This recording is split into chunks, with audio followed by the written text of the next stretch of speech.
Welcome to our channel. Today we how to restore your iPad using Finder Restore Mode, quick tutorial step by step clearly. To begin restoring your iPad using Finder in Restore Mode, ensure you have a Mac with Mac OS Catalina or later. Connect your iPad to the Mac using a compatible USB cable. Open Finder on your Mac.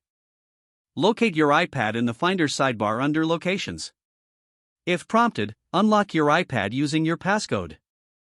Next, you need to put your iPad into recovery mode. For iPads with Face ID, press and quickly release the volume up button. Then, press and quickly release the volume down button. Finally, press and hold the top button until you see the recovery mode screen. For iPads with a home button, press and hold the home button and the top button simultaneously until you see the recovery mode screen. Once your iPad is in recovery mode, Finder will detect it automatically. You'll see an option to restore or update. Select Restore. This will erase your iPad and install the latest iOS version. Confirm your selection when prompted. Finder will now download the iOS software for your iPad. This process may take some time. Once the download is complete, Finder will begin restoring your iPad. You'll see progress on both your Mac and iPad. After the restore process is finished, your iPad will restart. When it powers on, follow the on-screen setup instructions to complete the restoration. You have now successfully restored your iPad using Finder in Restore Mode. If the page does not load, refresh the browser or try again in a private or incognito window.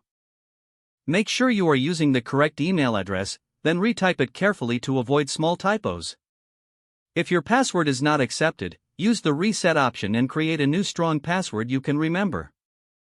Check your spam folder for verification or security emails, then complete any requested confirmation steps.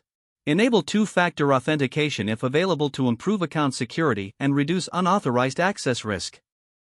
After signing in, review your profile details so your contact information and settings are accurate and current. If you see an error message, note it down and try again after restarting your device and internet connection. Log out when you finish, especially on shared devices, to keep your account and payment information secure. If the page does not load, refresh the browser or try again in a private or incognito window. Don't forget to like this video and subscribe to our channel for more step-by-step tech guides.